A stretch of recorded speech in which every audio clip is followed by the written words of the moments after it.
Rahayu. Rahayu sagung dumadi. Para pemirsa yang saya hormati, kita berjumpa kembali dalam kegiatan Yayasan Raket Prasojo, sebuah lembaga pengkajian, pelestarian dan pengembangan budaya Nusantara. Kita masih di hall dari Wisma Sangga Theravada Indonesia. Nah, para pemirsa, beberapa dekade akhir-akhir ini sangat viral kemarin adanya penendang sajen di lereng Gunung Semeru. Nah, ketika bicara sajen, ini sebenarnya esensinya sajen itu adalah persembahan. Dan setiap keyakinan, saya katakan setiap keyakinan, karena yang memiliki konsep persembahan itu tidak mesti agama, tapi agama pasti keyakinan. Dan tetapi keyakinan belum tentu disebut agama, karena konteks dari kriteria agama menurut Departemen Agama RI ini sesuatu yang sangat eksklusif ya. Jadi akhirnya yaitu tadi, tidak semua keyakinan bisa dinyatakan, disahkan oleh Depak itu merupakan agama. Tetapi setiap keyakinan dan setiap agama ini memiliki konsep persembahan, dan sajen itu adalah bentuk persembahan. Nah, kita secara secara nurani sebenarnya kita malah berterima kasih ini sama si penendang sajen kemarin itu. Kenapa kok kita berterima kasih? Karena perilakunya yang brutal tersebut, sambil menyebut nama Tuhan versi agamanya, tetapi dia menendang sajen sehingga akhirnya menjadi viral, akhirnya membuat beberapa pihak itu marah, entah itu yang dari orang-orang yang berbackground budaya, entah itu yang berbackground agama. Karena kemarin itu yang ditendang, kalau di dalam video yang viral itu kan ada 2 sajen itu kemarin. Yang satu itu di lereng di tepi jurang. Itu nampaknya sajennya itu sajen berciri khas budaya. Tapi ada juga yang ditendang itu sajen yang ada di Padmasari atau di Penglingsir, dan ini identik dengan agama Hindu. Nah, sehingga akhirnya mengarah pada undang-undang penistaan agama. Ya, kita berharap undang-undang penistaan agama ini tidak pilih kasih, karena selama ini kan pilih kasih. Hanya orang yang dianggap menistakan agama mayor, ini yang diproses. Tetapi kalau yang dinistakan itu agama minor, ini belum tentu diproses. Nah, kita mudah-mudahan hukum tidak sebelah mata. Nah, kita tapi saat ini tidak akan membicarakan soal dari sisi hukum, tapi kita akan membicarakan tentang persembahan tadi, konsep persembahan. Yang setiap keyakinan, setiap agama memiliki konsep persembahan. Nah, kita akan bincang-bincang ini tentang konsep persembahan tanpa pengorbanan. Karena di dalam budaya Jawa, ajaran Jawa yang saya pelajari, ada persembahan tanpa pengorbanan. Sehingga nanti arahan dari Bante Dhamasubu ini, selain saya jadi moderator, sedikit banyak saya menguasai tentang budaya Jawa, sehingga nanti selain saya moderator, saya juga akan menjelaskan bagaimana tentang persembahan tanpa pengorbanan atau sajen dari sisi budaya Jawa. Nah, di samping kanan saya ini, para pemirsa tentu tidak asing lagi ini sama beliaunya ini,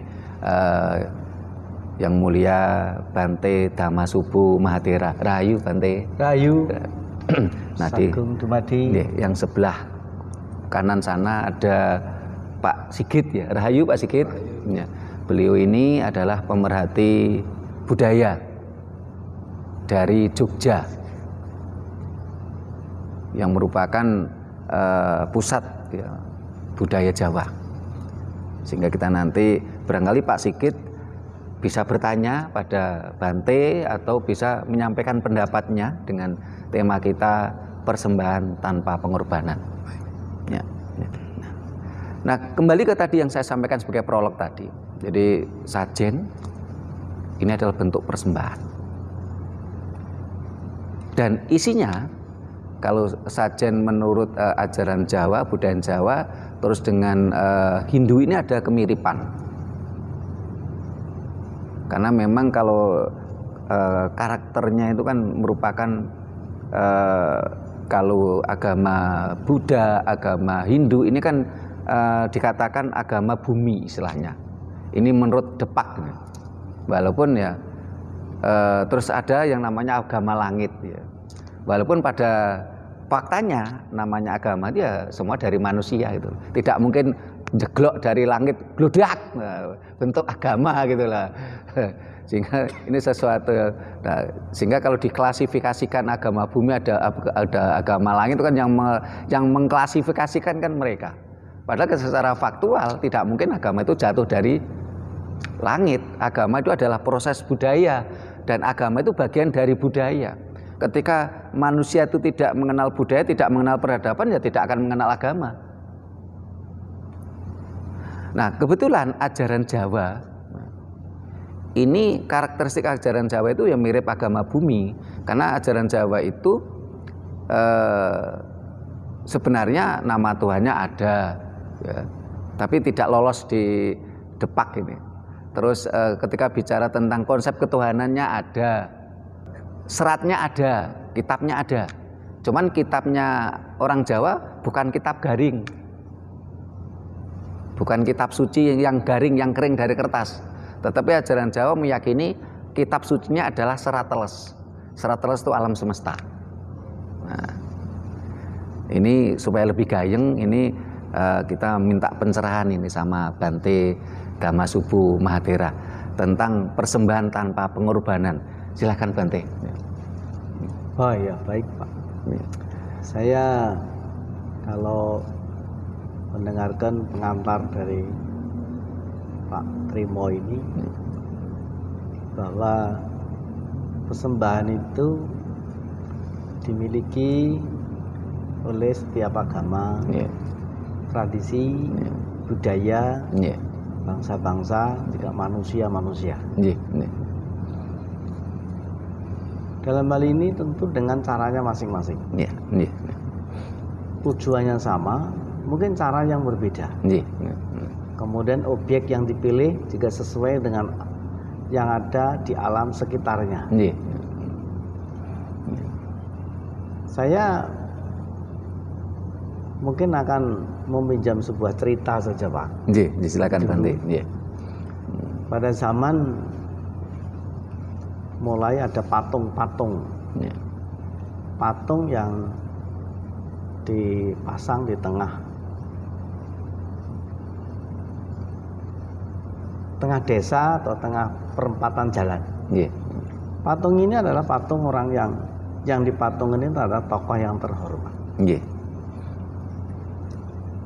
Masyarakat semua mengenal patung, Ya. tokoh patung itu. Ya. Kemudian juga mempunyai daya hormat kepada tokoh patung itu, Ya. atau tokoh yang dibuat patung, yang itu. dipatungkan. Ya. Tokoh yang dipatungkan. Ya. Ya. Kemudian cara melakukan penghormatan Ya. ada yang spontan, ada yang terencana, sesuai dengan cara masing-masing. Ya. Nah, pada satu waktu masyarakat itu melewati patung ini, melihat patung yang di alam terbuka, tidak terlindung sama sekali. Ya. Kemudian kena hujan, kena panas. Patung ini masyarakat ini, orang itu merasa terpanggil untuk menghormat. Pengen melindungi patung itu agar tidak kena hujan, kena panas. Nah, apa yang dia lakukan? Dia itu karena bawa panci tempat masak. Itulah yang dipakai ngudungi patung ini. Ah ya udah, pakai ngudungi ini kan dengan maksud mulianya untuk melindungi patung. Setidaknya bagian tertentu, minimal bagian kepala yang dikudungi panci itu tidak kena hujan. Dah lewat. Ada yang lain lagi lewat. Wah, ini kok orang kok ngudungi kok pakai panci. Dia juga pengen ngudungi, Pak. Dia nggak bawa panci. Tapi dia berpakaian lengkap.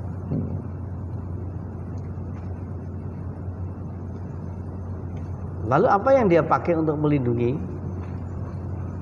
Dia akhirnya melepaskan celananya. Celananya lepaskan, dipakai melindungi. Orang lain lewat. Ini kok pakai celana nggak pakai baju? Ada yang lindungi pakaian bajunya. Yang lain tidak melindungi dengan cara apa-apa, hanya marah-marah saja. Ini nggak tahu aturan. Patung dibuat bagus-bagus, diganggu dengan tutup-tutup seperti ini. Ini apa-apa? Itu pun tujuannya juga menghormati patung itu. Jadi kesimpulan saya, mempunyai tujuan yang sama, tetapi cara yang berbeda. Kalau sudah begini, apa yang dipersoalkan? Persoalannya aja selesai. Terima kasih, Pak. Jadi cara orang mempersembahkan tadi itu dengan cara yang berbeda untuk menghormati tadi. Nah, kalau di dalam konsep persembahan di dalam agama Buddhis ya, ini kan banyak sekali ya konsep persembahannya, Bante ya. Termasuk namanya ini saya pernah dengar itu di Buddhis ada, di ajaran Jawa juga ada, yaitu untuk apa namanya membuang sengkolo ya. Ini dengan melepaskan burung sejumlah usia. Sehingga banyak sebagai contoh, usia saya 49. Saya ingin mempersembahkan kepada alam semesta. Tapi burung ini tidak kita sembelih, tidak kita korbankan, tapi dengan kita lepaskan. Nah, ini kalau di dalam konsep Buddhis bagaimana ini, Bante? Ya, kalau itu dalam Buddhis ada bahasa pilihan. Ada yang namanya function. Ini menurut tradisi bahasa Tionghoa, bahasa Cina, namanya function. Kalau bahasa Buddhis namanya abhayadana. Abhayadana artinya berdana atau beramal dengan membebaskan dari mara bahaya. Objeknya bisa macam-macam. Intinya adalah melepaskan hewan yang pada saat genting, saat-saat kritis menghadapi kematian. Misalnya lele yang sudah mau digoreng di tempatnya penjual penggoreng lele, atau kambing yang sudah mau dipotong di tempatnya pemotong kambing, atau sapi yang sudah mau dipotong di tempat pemotongan hewan. Kalau melihat mereka yang sudah menghadapi maut seperti ini, kemudian ada yang tergerak, merasa terpanggil, kemudian menebus, ya sapi, ya lele, ya kambing atau ayam itu, Pak, tidak mengurangi rasa hormat, izinkan saya mengganti harga korban ini, lele tadi, ya lele, ya ayam, ya kambing, ya lembu itu sebesar berapa? Kalau perlu saya tambahi nilai harganya. Dengan maksud saya ganti, kemudian sapi ini menjadi milik saya. Kemudian sapi ini diselamatkan, terus dilepas. Kambing ini diselamatkan, sapi ayam diselamatkan, lele diselamatkan. Nah, budaya ini dalam Buddhis namanya abhaya dana. Dalam masyarakat Tionghoa namanya fangsen. Yang menjadi menarik adalah tujuannya. Kalau melepas burung, kemudian melepas lele, tujuannya ini bukan membuang sial. Karena ada satu paham, saya melepaskan hewan ini dengan maksud biar sial saya, sakit saya, kesulitan saya lepas. Jadi ini dijadikan titipan kilat untuk membawa persoalan. Padahal misi yang sebenarnya secara dharma menurut Sang Buddha, ini kita tidak titip persoalan. Justru kita menciptakan kebahagiaan buat dia yang sedang menghadapi maut, yang sedang menghadapi bahaya, yang sedang menghadapi kematian, diselamatkan. Jadi yang awalnya itu terkurung, tertindas, dilepas. Nah, dan ini saya juga pernah baca satu buku, di ceritanya Bung Karno. Pada waktu Bung Karno itu baru jadi presiden, di Istana Negara Jakarta sana. Itu kan banyak teman-teman yang datang dari daerah sebagai apresiat, sebagai penghormatan, sebagai persahabatan, membawa hadiah masing-masing. Ada yang bawa keris, ceritanya itu. Ada yang salah satu membawa burung. Dan ini kawan ini datang dari Papua membawa burung, namanya burung apa? Cendrawasih atau kasuari. Yang indah itu. Nah, dengan segala bahasa yang romantis. Di pagi itu burung diserahkan kepada Bung Karno. Bung, ini untuk Bung. Betul ini untuk saya?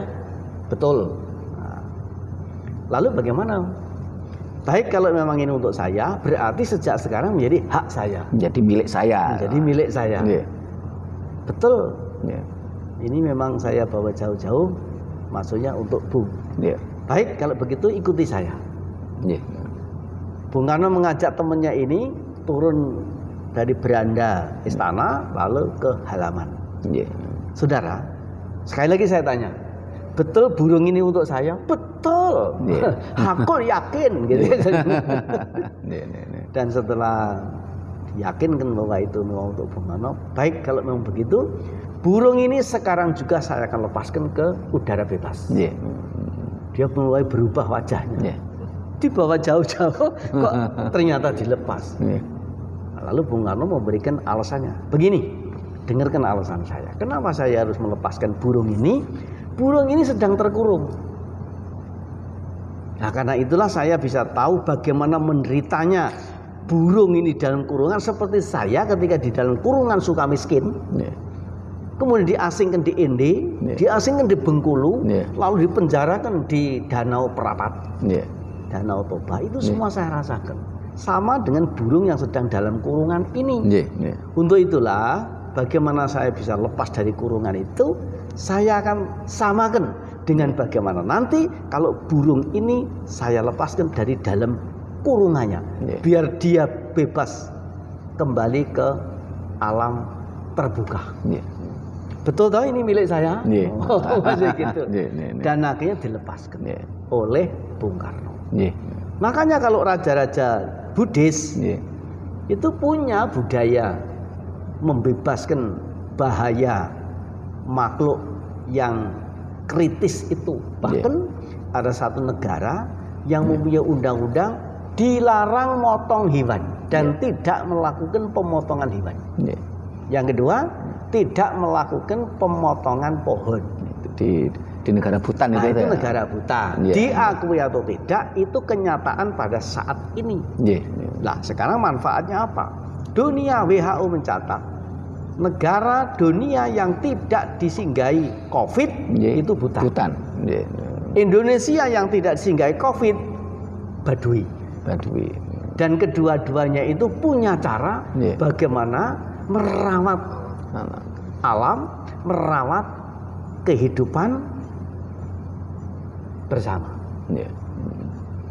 Itulah makanya tadi itu yang namanya melepas hewan ini ada bahasa Fangsen, ada namanya bahasa patidana. Patidana ya Bante ya. Bentuknya adalah abaya dana. Abaya dana. Terima kasih Bante. Ini Pak Sigit selaku pemerhati budaya barangkali ada yang disampaikan, ditambahkan atau bertanya. Silakan Pak Sigit. Terima kasih. Terima kasih Bante. Mohon izin bertanya.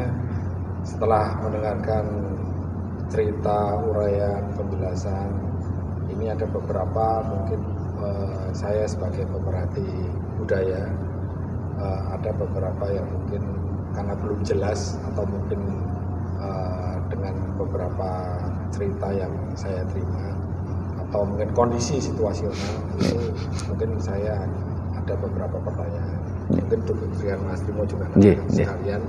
Yang pertama Bante berkaitan dengan tadi dengan kita melepas hewan atau peliharaan apa yang nanti di situ kita akan lepas sebagai bentuk usaha kita tidak istilahnya mengurung ini.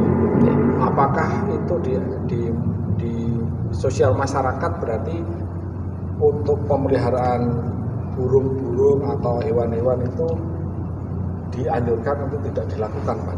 Menurut saya ini mungkin penjelasan begitu Pak. Ya,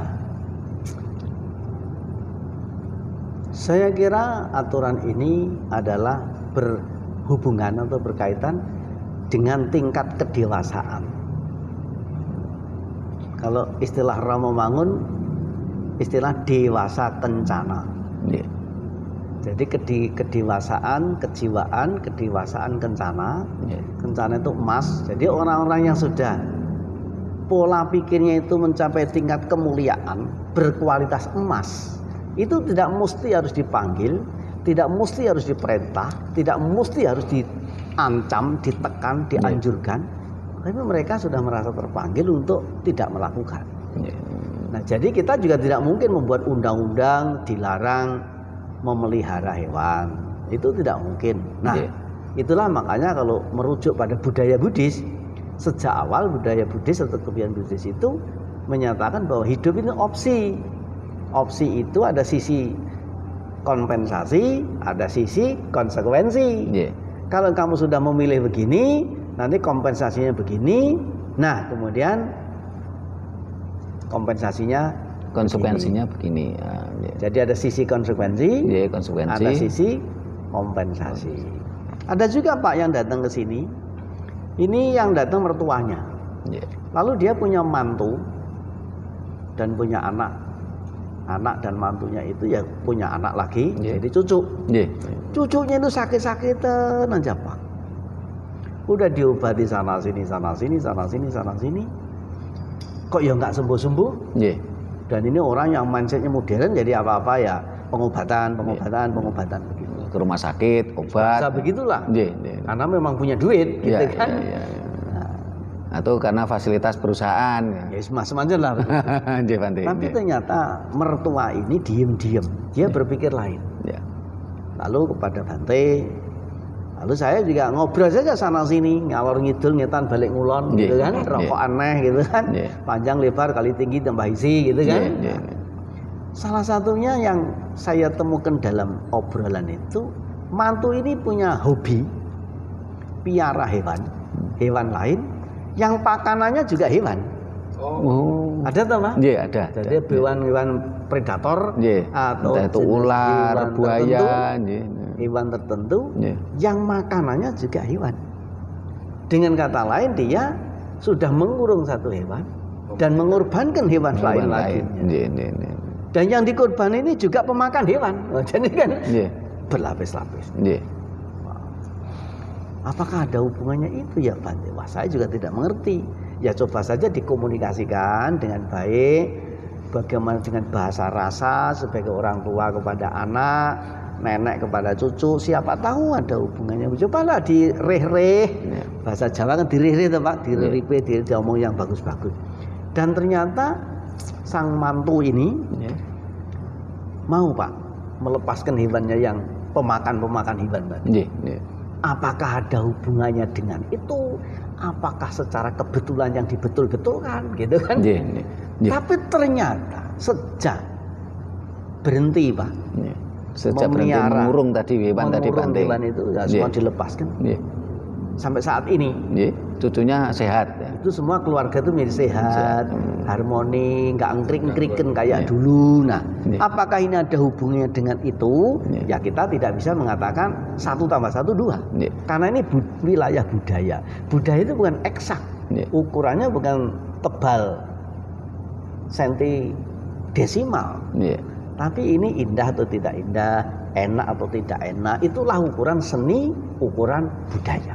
Bahkan ada satu negara Pak, satu negara di dunia ini ada satu negara yang kota itu lebih dari 3000 tahun belum pernah tidur. Jadi kota ini sudah cukup tua. Dan itu mengikuti tradisi budaya yang menghormati hewan.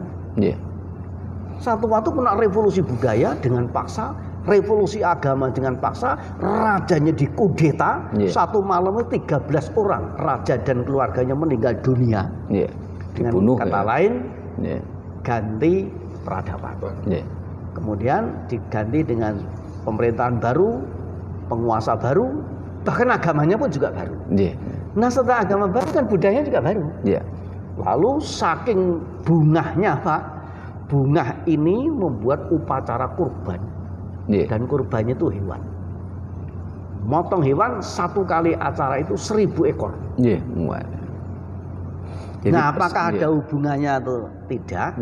Tapi berselang makin tentrem betulnya. Tidak lama kemudian negara itu diguncang gempa.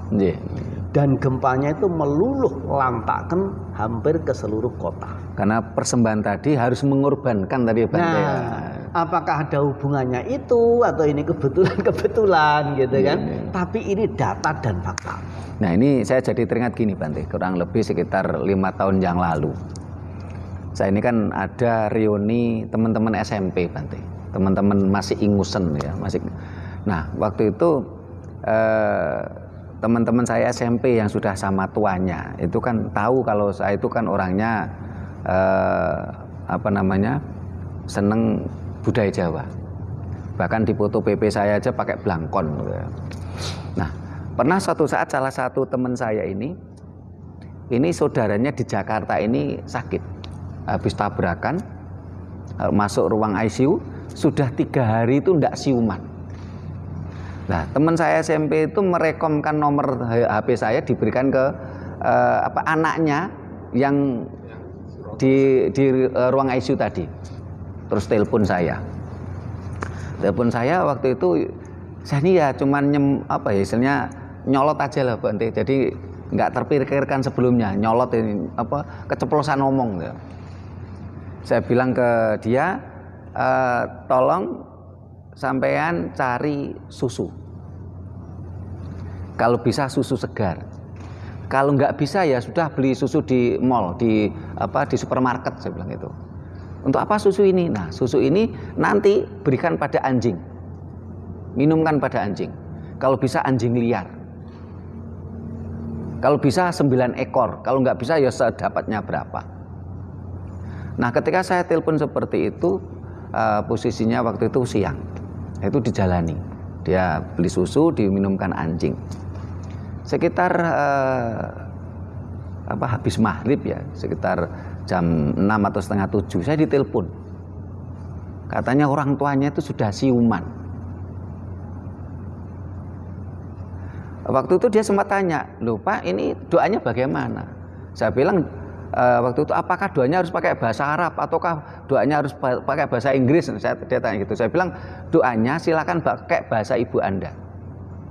Kalau ibu Anda orang Jawa ya pakai bahasa Jawa, kalau ibu Anda orang Batak ya pakai bahasa Batak. Doanya bagaimana? Doa saja, Tuhan saat ini saya mencoba memberikan kehidupan pada anjing ini dengan memberi makan. Tolong berilah kehidupan pada orang tua saya yang saat ini di ruang ICU. Sudah 3 hari 3 malam tidak siuman. Habis maghrib itu telepon udah siuman. Lah ini kalau menurut Bante yang seorang budayaan Buddhis, ini bagaimana tentang cerita? Ini cerita nyata loh Bante. Dan sampai detik ini saya belum kenal, nggak pernah ketemu sama yang bersangkutan ini tadi. Orang Jakarta ini. Saya kenalnya teman SMP tadi. Ya. Ini terus begini Bante ini. Ini kan persembahan juga nih. Itu kalau seperti ini ya itu ada muatan transaksional. Oh, transaksional Bante. Nah itu kalau dalam cerita Buddhis atau budaya Buddhis ya tidak ada transaksional, tidak diberikan titipan transaksional. Karena itulah pernyataan kalau dari Sang Buddha namanya Sabisata Bhavantu Sukhitata. Bahkan kata-kata ini pernah diulang-ulang oleh Gus Nuril. Gus Nuril di Semarang. Kalau itu di satu meja, di satu pertemuan, beliau mengatakan, bukan saya teman, bukan saya sahabat, bukan saya muridnya Bante. Ini pernyataan saya yang jujur dari dalam hati saya. Doa-doa itu belum ada doa yang lebih tinggi dari doanya orang-orang Buddha. Beliau mengatakan begitu. Ini resmi, boleh dikonfirmasi. Dan beliau, saya mengucapkan doa ini dengan serius. Dan saya dengarkan cara mengucapnya pun juga menjadi tepat. Kadang-kadang orang Buddha sendiri yang punya bahasanya aja mengucapkan nggak teteh. Beliau mengatakan doa Buddha itu adalah Sabisata Bhavantu Sukhitata. Semoga semua makhluk berbahagia. Apa makhluk mati, apa makhluk hidup, apa makhluk hidup setengah mati, semua didoakan semoga berbahagia. Doa mana yang lebih tinggi dari ini? Itu yang ngomong beliau. Itu boleh. Sekarang telepon saja ke sana. Nah karena itu, apakah melepaskan hewan dan selain sebagainya tadi tidak dengan transaksional. Sebab kalau transaksional itu berarti ada harapan. Harapan itu buahnya hanya kekecewaan. Kalau tidak percaya, buat daftar harapan. 1, 2, 3, 4. Kekecewaannya lebih banyak dari harapannya.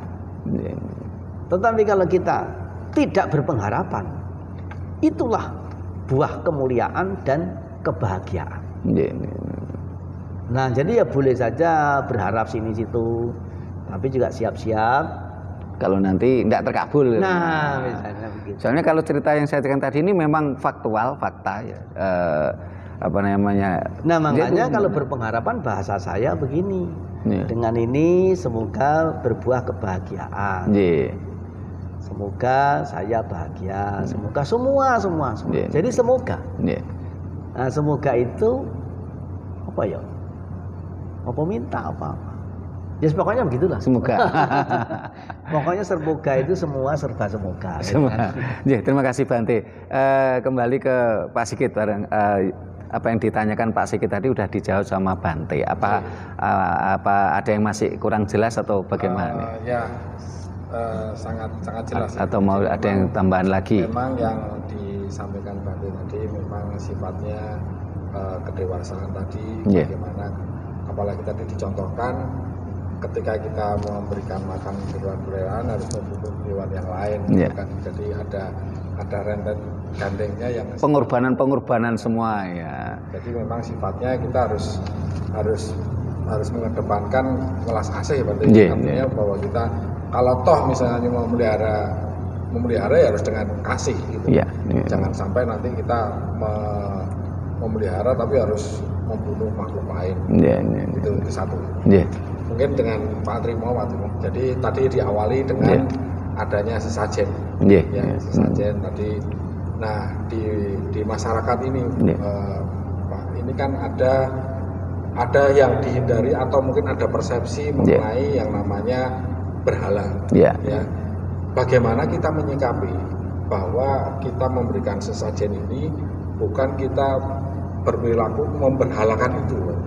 Jadi jangan sampai nanti kita ada persepsi di masyarakat luas bahwa ini sebagai berhala yang nanti kan konotasinya kan sangat negatif mengenai berhala ini. Nah, kalau di Buddhis kan ini mengenai simbol ya, simbol di mana itu kita menjadi pusat fokus dalam kita berdoa sehingga pengharapan apa yang akan kita pengharapan istilahnya ya tadi yang Bante sampaikan mengenai semoga itu kan menjadi sebuah penguatan daripada ya tadi harapan tadi gitu. Tadi gitu. Jadi bagaimana kita menyikapi sesajen ini jangan berubah haluan menjadi semacam berhala gitu. Terima kasih Pak Sigit.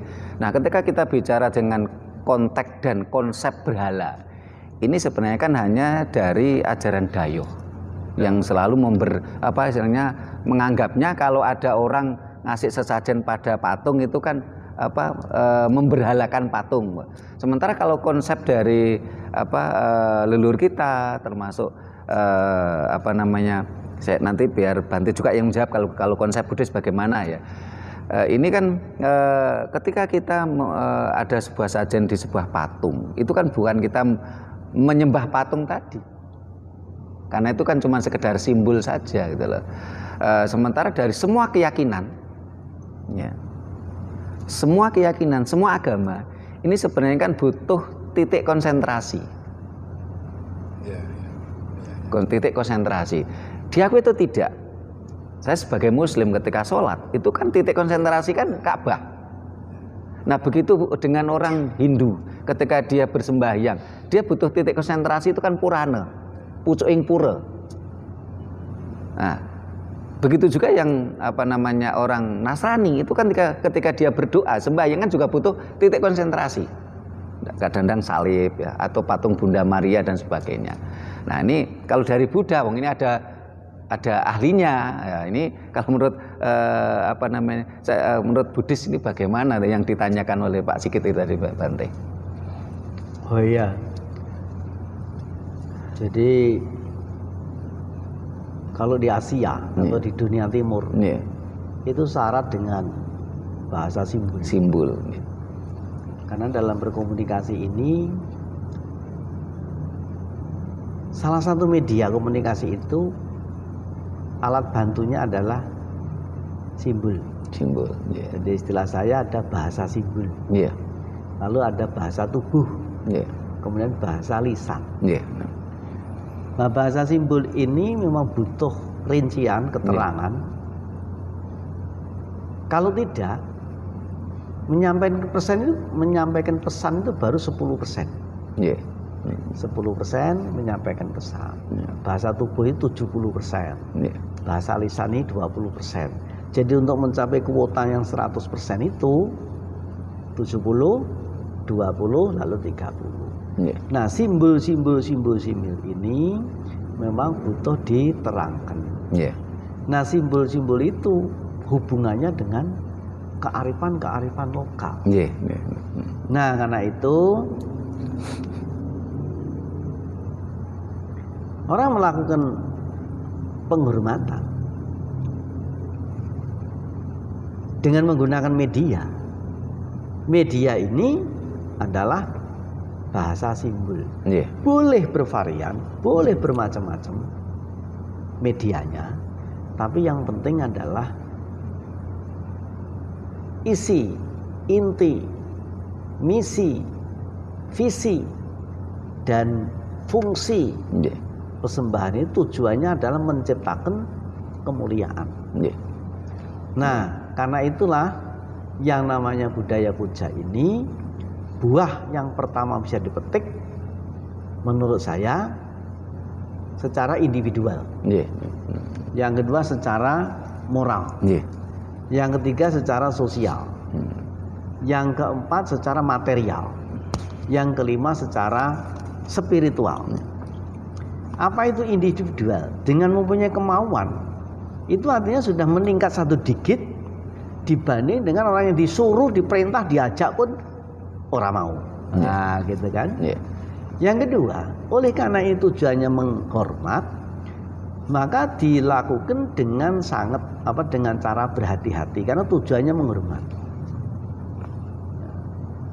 Apapun objeknya dan siapapun yang dipuja, kalau tujuannya itu menghormat, itu pasti dengan hati-hati. Yang ketiga, kehati-hatian inilah yang akan menjadikan pembentukan karakter namanya morality atau moralitas.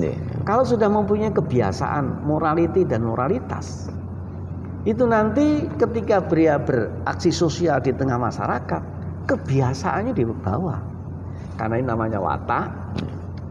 Nah, watak itu mesti permanen. Maka watak beda dengan watuk. Bedanya apa? Kalau watuk bisa disembuhkan, tapi kalau watak sulit diobati. Apalagi wataknya watuk-watuk, nah gitu kan.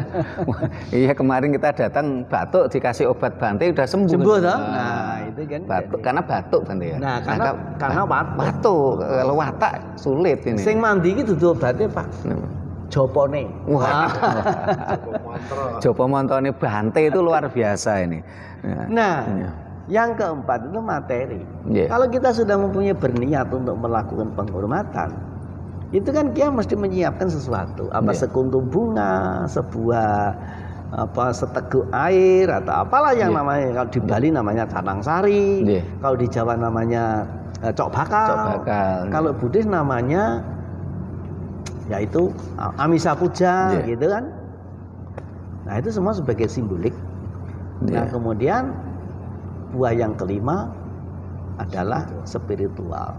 Orang yang mempunyai kebiasaan berlaku hormat itu akan memiliki efek, memiliki buah namanya itu spiritual, yaitu kekuatan yang tidak nampak. Nah, sekarang mengapa itu timbul istilah berhala? Nah, ini sebenarnya satu kata yang secara politis untuk brainwash, Pak. Dengan kata berhala ini sudah disepakati ini barang yang nafi, barang yang tidak elok, barang yang berbahaya, barang yang najis, jahat. Itulah kata berhala. Kenapa orang melakukan puja dikatakan menyembah berhala? Biar takut, biar tidak melakukan. Biar tidak melakukan lagi. Nah, setelah tidak melakukan berarti sudah ganti mindsetnya, sudah putus peradabannya dan sukses misinya. Wah, gitu Pak maksudnya.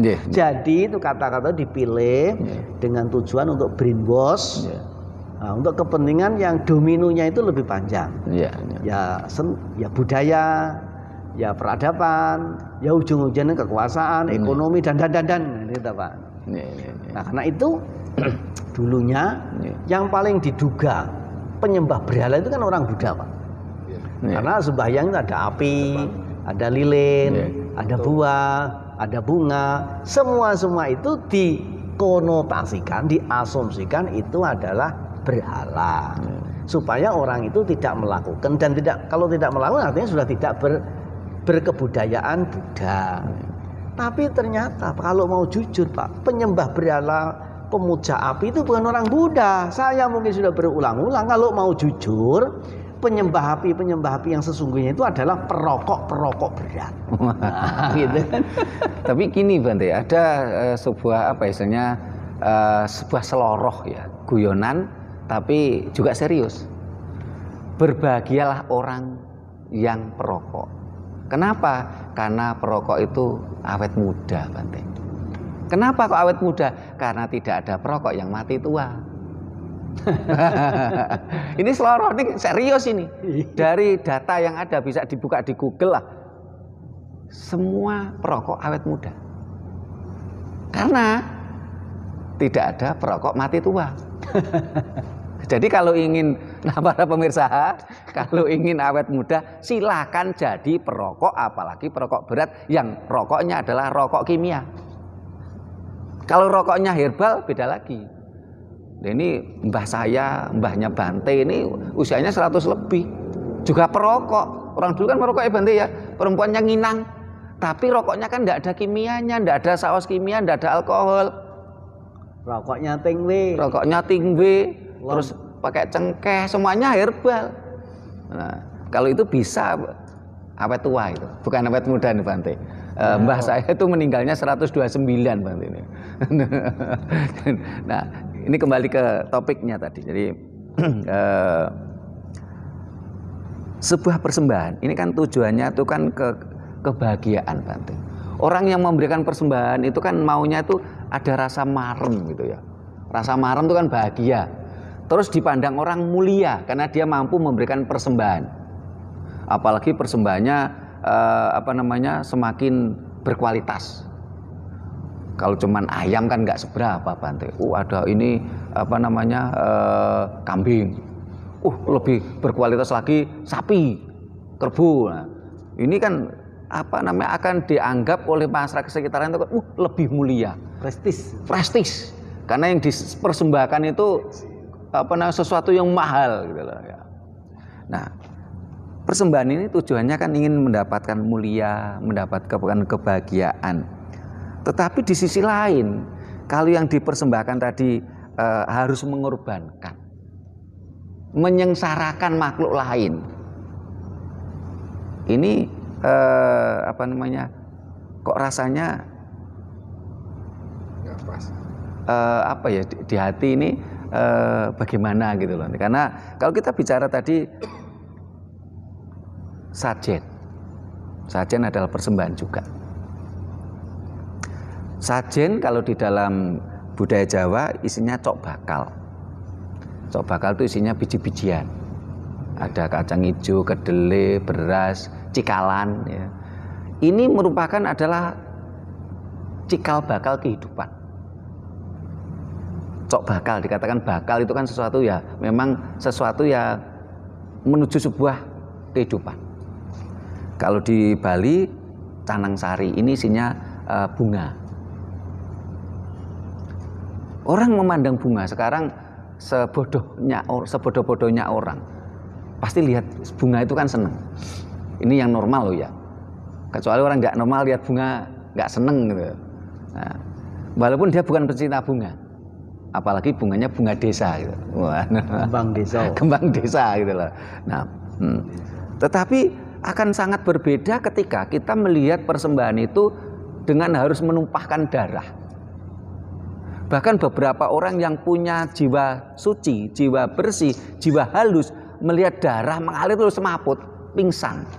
Nah, sehingga kemarin ada peneliti dari Jepang itu meneliti, ternyata ketika orang membuat sajen dengan cok bakal, dengan bunga ya, dengan cikal bakal kehidupan tadi, ini akan memunculkan energi nano dalam sekian diameter kilometer, sehingga di situ akan menimbulkan rasa itu tadi, orang lihat bunga itu kan mesti seneng. Ini naluri alami loh ini. Orang melihat cok bakal mesti, mohon maaf, di situ banyak ada beras. Siapa sih yang benci beras? Kita sebagai orang Indonesia, orang tidak makan beras sehari aja pingsan. Melihat biji-bijian, kacang hijau, kedelai. Sebagai contoh Pak Sigit kalau lihat beras, kedelai, kacang hijau, apa yang di benak Pak Sigit? Tentunya kan ini kehidupan. Cikal bakal kehidupan, dan ini energi positif. Dan ini dibuktikan secara ilmiah oleh seorang ilmuwan Jepang. Akan memunculkan energi nano sekian diameter. Dan energi nano itu energi positif. Menjadikan orang menjadi muncul rasa kehidupan, rasa pengharapan, kebahagiaan. Nah, berbeda dengan tadi kita lihat aliran darah. Bahkan orang-orang yang berjiwa halus itu lihat darah mengalir sampai pingsan. Nah, karena ada suguhan kekerasan ya. Iya, ada kekerasan di situ. Air mengalir, darah mengalir. Apapun yang disampaikan di situ ada pembunuhan terhadap hidup. Iya. Nah, ini bagaimana Bante ini menurut pencerahan Bante? Silakan. Nah. Ya. Ada satu ayat Dhammapada. Yeah. Dhammapada itu salah satu kitab suci keagamaan Buddha. Yeah. Dalam kitab suci Dhammapada itu ditemukan ayat 131 dan 132. Bunyinya begini, barang siapa menginginkan kebahagiaan dengan cara merampas kebahagiaan makhluk lain, ia tidak akan bahagia di alam sini juga di alam sana. dia tidak bahagia sebelum juga tidak bahagia sesudahnya. Gitu maksudnya. Sebaliknya, barang siapa mengingin kebahagiaan dengan cara membagi-bagi kebahagiaan kepada makhluk lain, ia akan bahagia sebelum juga sesudahnya. Dia akan bahagia di alam sini, juga bahagia di alam sana. Ini ada konteksnya, Pak. Sekarang kalau mau menyuguh tamu, misalnya Pak Sigit datang atau Pak Trimo bertamu, kemudian ibu-ibu atau saya yang tuan rumah misalnya, atau sebaliknya, lalu berpengharapan atau berpemikiran, berkehendak, semoga nanti Pak Sigit, Pak Trimo itu bahagia. Salah satu yang diusahakan adalah menjamu makan. Nah sekarang ketika masakan yang lezat itu, Pak, dengan tujuan menyenangkan nanti sang tamu, siapa yang lebih dulu menikmati kelezatan masakan ini? Ya yang masak toh. Karena ngincipi dulu ya, Pak. Tuan rumahnya apa? Tuan rumah ngincipi. Tamu belum datang, dia sudah sedap duluan. Sudah sedap duluan. Ini dalam hal positif. Ya sebaliknya apa? Dengan kemarahan, dengan kebencian. Awas, kapan saja dia datang ke sini akan saya tonjok dia. Akan saya lempar kotoran dia. Apa kotoran sapi, apa kotoran manusia? Gitu Pak. Tretong apa tai gitu misalnya, gitu kan? Ini sedang genggam, Pak. Orang yang dimaksud itu belum datang, dilemparkan pun juga belum tentu mengenai dia. Tapi jiwanya sudah sakit duluan. Tapi siapa yang lebih dulu gelepotan itu, Pak? Bener Bante. Siapa yang dulu gelepotan? Tai apa tretong mau kayak? Dirinya. Nah itulah maka muncul ayat tadi dari kejadian-kejadian ini, lalu disimpulkan dalam bentuk statement, dalam bentuk pernyataan, dalam bentuk pesan, dalam bentuk ajaan. Ini bentuknya ajaan kok, perkara kamu mau ya enggak ya silahkan, nggak mau ya ajaan tetap ajaan, gitu kan? Nah itulah konteksnya.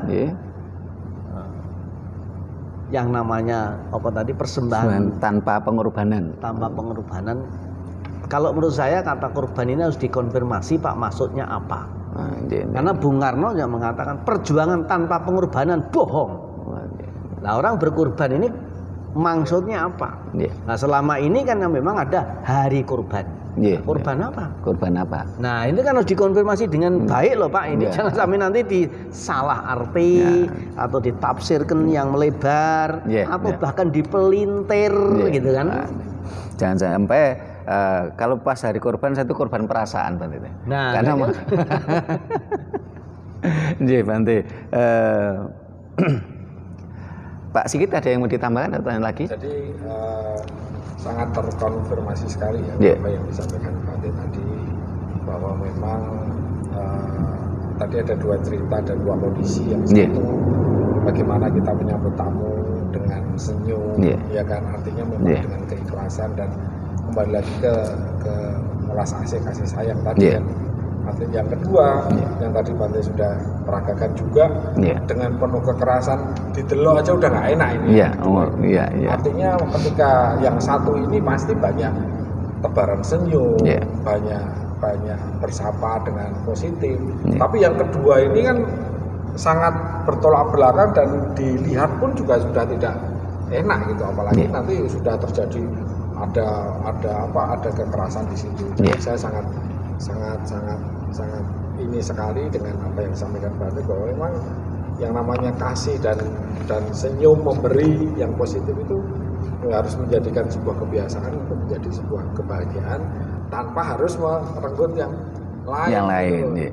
Jadi untuk mendapatkan karena persembahan itu tentunya kan ingin mulia, ingin bahagia, tetapi ketika untuk mendapatkan kemuliaan dan kebahagiaan itu tidak semestinya kita mengorbankan pihak lain.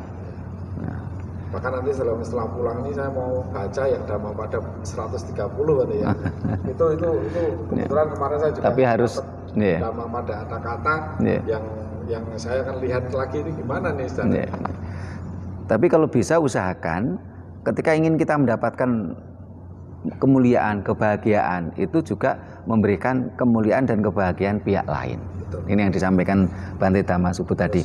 Ini mirip kalau di dalam ajaran budaya Jawa, ini kan kalau bahasa Jawa yang Romo Inggil itu kan memangun renaning tiasing sesami. Tetapi kalau dalam bahasa Ngoko, ora ana rasa seneng kejaba nyenengke liyan. Ini mirip artinya. Nah, kita harus selalu membangun keceriaan, kesenangan pihak lain. Yang dimaksud pihak lain ini bukan sekedar sesama manusia, tapi seluruh makhluk hidup. Serat alam semesta, karena ajaran Jawa yang menjadi pedoman adalah serat teles. Serat teles itu alam semesta, bukan sekedar manusia saja. Nah, mungkin saya bisa sedikit tambahkan. Silakan Pak Sigit. Dulu waktu saya kecil, dulu kalau saya masih ingat dulu adik saya lahir, dulu bubur abang putih, terus dikasihkan ke tetangga-tetangga. Bubur sengkolo. Sekarang udah saya nggak pernah lihat lagi yang seperti itu, bubur abang putih. Terus kemudian nanti kalau ada 1000 hari kita bacaan segala macam. Itu yang sekarang udah jarang gitu. Terima kasih Pak Sigit. Nah, para pemirsa yang saya hormati, kalau kita kembali ke konteks yang viral beberapa hari yang lalu, bahkan akhirnya disambut oleh para aktivis budaya, termasuk kita kemarin sebelum berangkat ke Jakarta. Kita ini udah pesen tiket tanggal 22. Tapi karena di Malang ada kegiatan massal, kegiatan budaya setengah demo, yaitu 1000 sajen dan 1000 dupa di jalan raya depan Balai Kota Malang di alun-alun Bunder. Karena yang di Semeru, yang di Lumajang 1000 takir ini kan tidak dapat izin. Saya nggak tahu persis kenapa kok nggak dapat izin dari Polres Lumajang. Saya tidak, kebetulan panitianya saya coba saya hubungi tidak bisa. Tapi teman-teman Malang ini melihat itu merasa misalnya tuh, ayo kita adakan di Kota Malang. Dan mengadakannya tidak di tempat istilahnya kalau kemarin di lereng Gunung Semeru itu kan rencananya tidak di jalan raya, tidak di tempat publik ya. Tapi kalau di Kota Malang itu tempat publik, di depan Balai Kota Malang, yang betul-betul untuk tempat publik yang untuk berlalu lintas. Nah, waktu itu saya ditelepon penggagasnya 3 orang waktu itu. Salah satunya adalah Kiai Haji Muhammad Musrifin. Beliau kalau di organisasi kita adalah wakil sekretaris, tapi juga beliau sebagai anggota Dewan Penasehat Pagar Nusa Jawa Timur. Terus satunya lagi adalah Ketua Dewan Kesenian Kabupaten Malang, Mas Suroso. Kedua beliau ini telepon saya. Saya ini dianggap senior. Saya harus nunggoni. Nah, apalagi pada waktu itu ada surat dari orang agamis yang intoleran. Karena dianggap yang dipermasalahkan lucu. Loh, kok ini ada 1000 sajen? Kok ini ada ngaji budaya? Padahal seharusnya ngaji itu dalam perspektif kami, ngaji itu membawa kitab suci, bla bla bla bla dan begitu. Nah, akhirnya waktu itu saya WA-an komunikasi sama Kasat Intelkam, kita kenal baik, yang orang Batak gitu. Bahkan saya beritahukan, loh, kata ngaji itu dari bahasa Jawa kok. Bahkan orang agamis yang memakai kata ngaji itu malah pinjem kok itu. Pinjem ke kita kok. Kok malah disalahkan. Nah, perkara orang mau ngaji budaya itu kan ya sudah sewajarnya, karena ngaji itu memang bahasa Jawa. Sehingga akhirnya saya cerita ke Bante Siri, Bante mohon maaf, dan juga ke Bante Dhammasubhu, mohon maaf Bante, ini tiket saya cancel, nggak jadi berangkat tanggal 22, kita berangkatnya tanggal 23. Walaupun harus hangus separuh, nggak apa-apa lah, karena demi awalnya rencana saya datang ke acara itu karena saya pikir kita sudah ada wakil di situ, sekretaris kita sudah di situ, sudah berperan aktif. Saya kan bisa berbagi tugas, saya bisa ke Jakarta waktu itu. Tapi karena saya dianggap senior, semuanya telepon, ya Pak Trimo harus datang sebagai senior, walaupun hanya duduk-duduk saja gitu. Ya udah, kalau saya cancel tiketnya. Nah, ketika bicara sajen tadi, secara esensi di dalam budaya Jawa, sajen itu kalau sudah didoai, sudah dimantrai, ini sudah diserahkan kepada alam, sebuah persembahan kepada alam semesta. Ini ya sebenarnya secara esensi sudah tidak ada masalah. Walaupun kadang-kadang ada kucing ngoratarit, ya. Bahkan buat mainan kucing pun tidak ada masalah gitu loh. Sebenarnya secara esensi sajen yang sudah selesai untuk upacara itu walaupun disepak pun ya tidak ada masalah sebenarnya. Ini kalau menurut ajaran Jawa gitu. Nah, ini kalau menurut Bante Damasubu selaku budayawan Buddhis, ini bagaimana Bante soal permasalahan tersebut? Ya, itu kembali pada dewasa kencana. Iya, dewasa kencana benar. Setingkat mana, sejauh mana kedewasaannya berpikir. Iya. Gitu kan? Nah, makanya kalau para Jawanologi, ya kebetulan saya itu lahir di Jawa. Kemudian juga di lingkungan Jawanologi. Artinya mbah saya, mbah kakung saya itu juga tetua, namanya Mbah Diontono. Diontono. Nah, itu juga dulu itu namanya sesepuh, Pak. Itu kan disesep lan dipuh. Mula beda karo dukun. Dukunnya dunia di dukun ya mboten enten nggih empun. Nah, pendeta beda karo begawan. Kalau pendeta itu yang dipundi lan ditata. Yang dipundi pesannya, ditata lakunya. Nah, begawan ki nek teko kudu bek lan nggawa gawan. Nah, jadi mbah saya, mbah kakung itu, yang kakung saya itu gak sesepuh. Karena itu kalau Pak Trimo sebagai budayawan Jawa, saya ikuti. Itu mungkin mbah saya masih lebih lagi, Pak. Iya, lebih senior lagi. Ya, dia lebih senior juga. Ada beberapa bagian yang lungit-lungit barang orang tua. Karena semakin muda itu biasanya kan mengalami reduksi atau gradasi. Nah, gitu.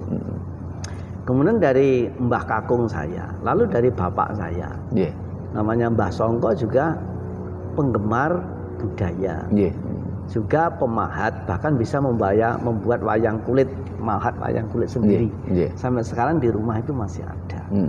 Nah, jadi kesimpulannya dalam berinteraktif, beraksi sosial seseorang itu tergantung pada pantulan cita rasanya, pantulan kejiwaannya. Dan itulah apa yang dilakukan. Dan itulah yang dipikirkan.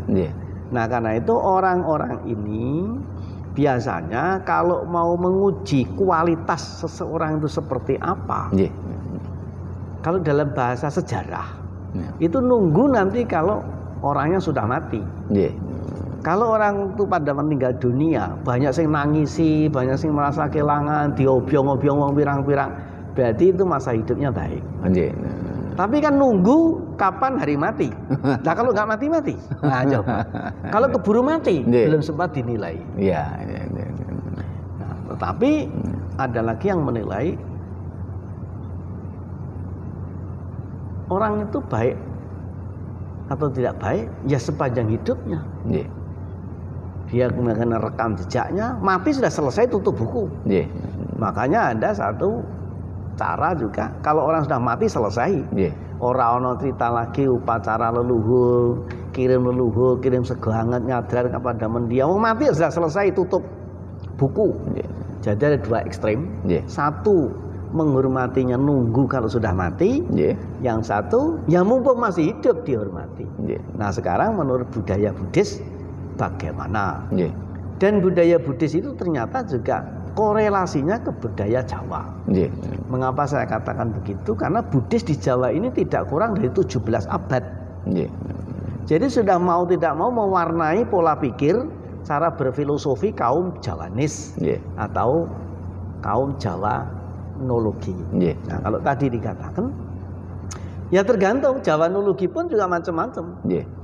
Cara berekspresi, cara itu bagaimana tergantung kejiwaannya. Maka dari itu Pak, kalau mau menilai seseorang, menurut saya tidak mesti menunggu nanti sudah mati atau mumpung masih hidup.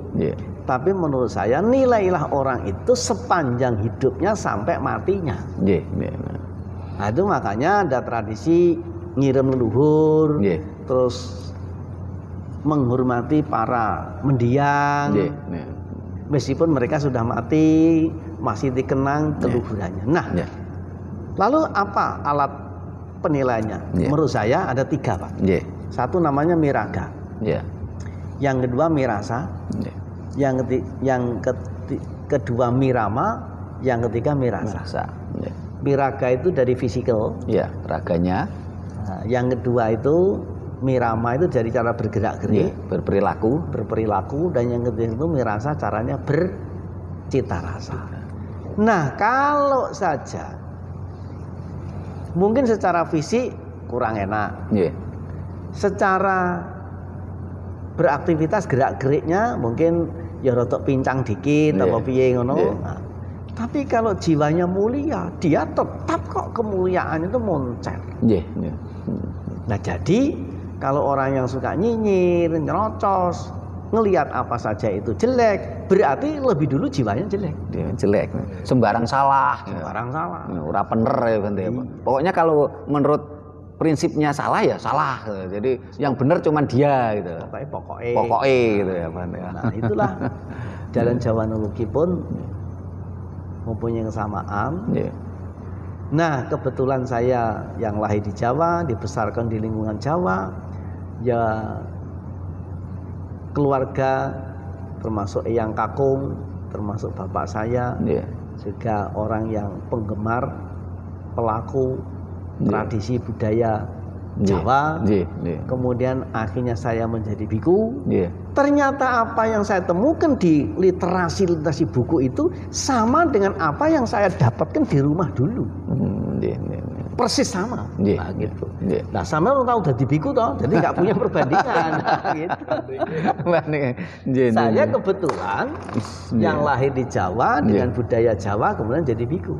Ternyata apa yang di Jawa dulu loh kok ya ada yang di biku. Nah, sekarang siapa yang lebih dulu?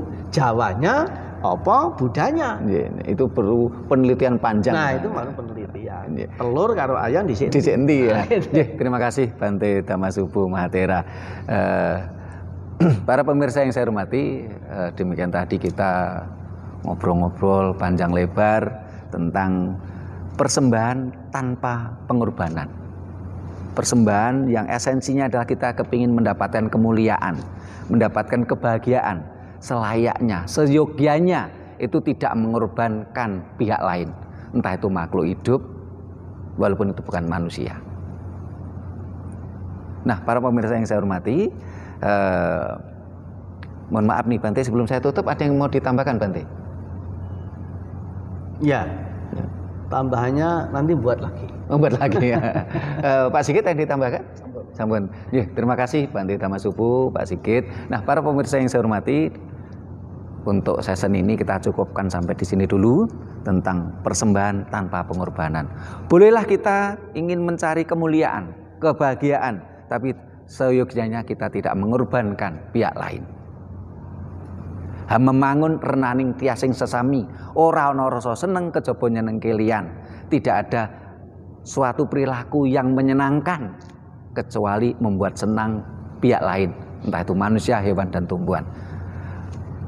Para pemirsa yang saya hormati, bila mana ada kata-kata kami yang kurang berkenan, ada tata kerama kami yang tidak memadai, kami mohon maaf. Terima kasih. Sampai jumpa di kegiatan kita lainnya. Rahayu. Rahayu Sagung Dumadi.